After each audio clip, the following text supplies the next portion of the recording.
It was under circumstances of difficulty and discouragement that Isaiah, while yet a young man, was called to the prophetic mission. Disaster was threatening his country. By their transgression of God's law, the people of Judah had forfeited his protection, and the Assyrian forces were about to come against the kingdom of Judah. But the danger from their enemies was not the greatest trouble. It was the perversity of the people that brought upon the Lord's servant the deepest depression. By their apostasy and rebellion, they were inviting the judgments of God.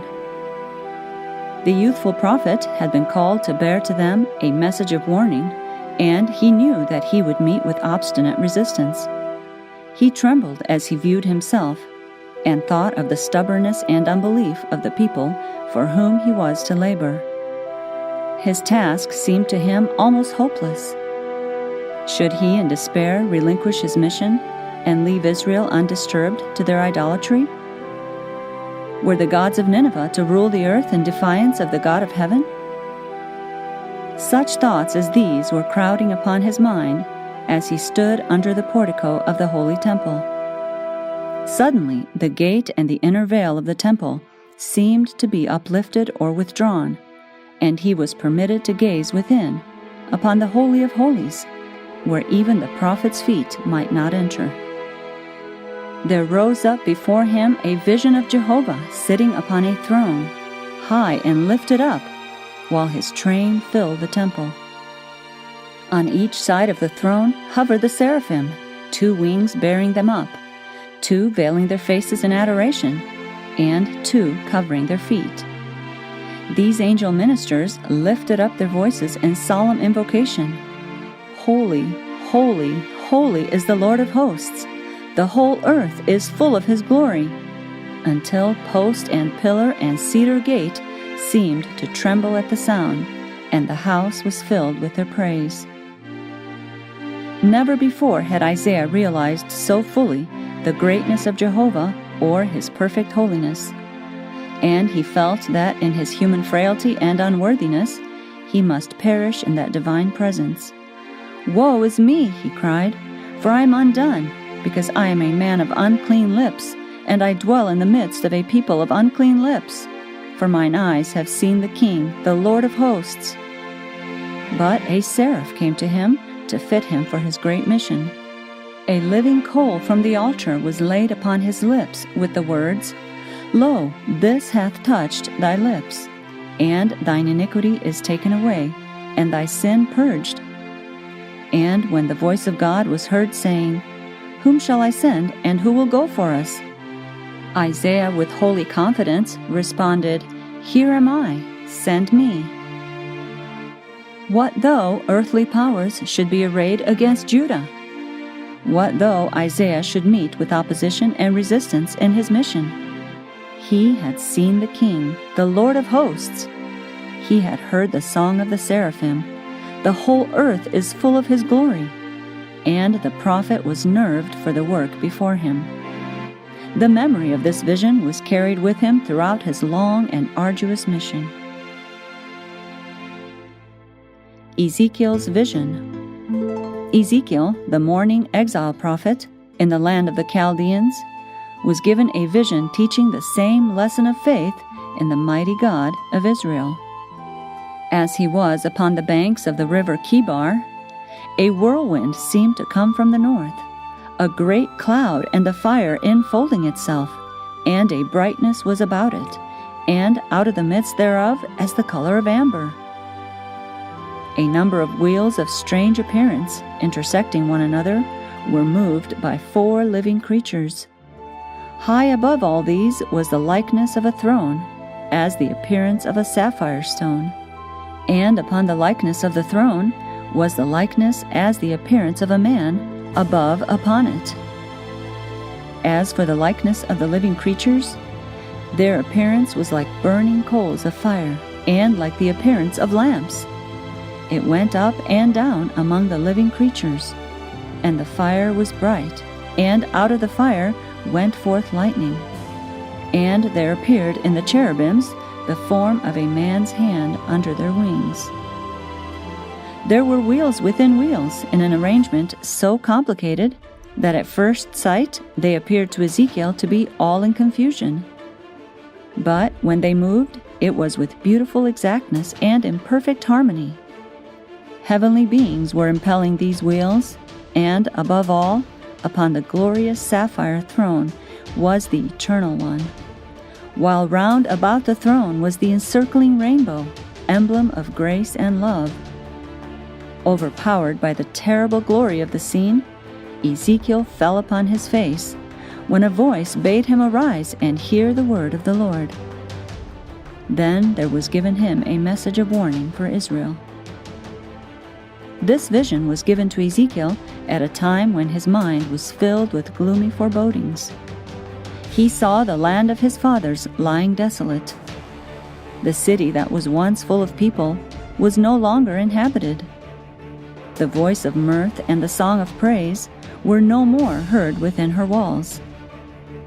The prophet himself was a stranger in a strange land, where boundless ambition and savage cruelty reigned supreme. That which he saw and heard of human tyranny and wrong distressed his soul, and he mourned bitterly day and night. But the wonderful symbols presented before him beside the river Kibar revealed an overruling power mightier than that of earthly rulers. Above the proud and cruel monarchs of Assyria and Babylon, the God of mercy and truth was enthroned. The wheel-like complications that appeared to the prophet to be involved in such confusion were under the guidance of an infinite hand. The Spirit of God, revealed to him as moving and directing these wheels, brought harmony out of confusion. So the whole world was under his control. Myriads of glorified beings were ready at his word to overrule the power and policy of evil men and bring good to his faithful ones. Same assurance to the remnant church. In like manner, when God was about to open to the beloved John the history of the church for future ages, he gave him an assurance of the Savior's interest and care for his people by revealing to him one like unto the Son of Man, walking among the candlesticks, which symbolized the 7 churches. While John was shown the last great struggles of the church with earthly powers, he was also permitted to behold the final victory and deliverance of the faithful. He saw the church brought into deadly conflict with the beast and his image, and the worship of that beast enforced on pain of death. But looking beyond the smoke and din of the battle, he beheld a company upon Mount Zion with a lamb, having, instead of the mark of the beast, the Father's name written in their foreheads. And again he saw them that had gotten the victory over the beast, and over his image, and over his mark, and over the number of his name, stand on the sea of glass, having the harps of God, and singing the song of Moses and the Lamb. These lessons are for our benefit. We need to stay our faith upon God, for there is just before us a time that will try men's souls. Christ, upon the Mount of Olives, rehearsed the fearful judgments that were to precede his second coming. Ye shall hear of wars and rumors of wars. Nation shall rise against nation, and kingdom against kingdom. And there shall be famines, and pestilences, and earthquakes in divers places. All these are the beginnings of sorrows. While these prophecies received a partial fulfillment at the destruction of Jerusalem, they have a more direct application to the last days. On the threshold of solemn events. We are standing on the threshold of great and solemn events. Prophecy is fast fulfilling. The Lord is at the door. There is soon to open before us a period of overwhelming interest to all living. The controversies of the past are to be revived. New controversies will arise. The scenes to be enacted in our world are not yet even dreamed of. Satan is at work through human agencies. Those who are making an effort to change the Constitution and secure a law enforcing Sunday observance little realize what will be the result. A crisis is just upon us. But God's servants are not to trust to themselves in this great emergency. In the visions given to Isaiah, to Ezekiel, and to John, we see how closely heaven is connected with the events taking place upon the earth, and how great is the care of God for those who are loyal to Him. The world is not without a ruler. The program of coming events is in the hands of the Lord. The majesty of heaven has the destiny of nations, as well as the concerns of His church, in His own charge. We permit ourselves to feel altogether too much care, trouble, and perplexity in the Lord's work. Finite men are not left to carry the burden of responsibility. We need to trust in God, believe in Him, and go forward. The tireless vigilance of the heavenly messengers and their unceasing employment in their ministry in connection with the beings of earth show us how God's hand is guiding the wheel within a wheel. The divine instructor is saying to every actor in his work, as He said to Cyrus of old, "I girded thee, though thou hast not known me." In Ezekiel's vision, God had His hand beneath the wings of the cherubim. This is to teach His servants that it is divine power that gives them success. He will work with them if they will put away iniquity and become pure in heart and life. The bright light going among the living creatures with the swiftness of lightning represents the speed with which this work will finally go forward to completion. He who slumbers not, who is continually at work for the accomplishment of His designs, can carry forward His great work harmoniously. That which appears to finite minds entangled and complicated, the Lord's hand can keep in perfect order. He can devise ways and means to thwart the purposes of wicked men, and He will bring to confusion the counsels of them that plot mischief against His people. Brethren, it is no time now for mourning and despair, no time to yield to doubt and unbelief. Christ is not now a Savior in Joseph's new tomb, closed with a great stone and sealed with a Roman seal. We have a risen Savior. He is the King, the Lord of hosts. He sitteth between the cherubim. And amid the strife and tumult of nations, He guards His people still.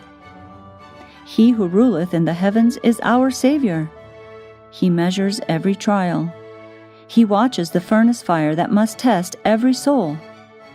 When the strongholds of kings shall be overthrown, when the arrows of God's wrath shall strike through the hearts of His enemies, His people will be safe in His hands. Under God's supervision. Because of unconsecrated workers, things will sometimes go wrong.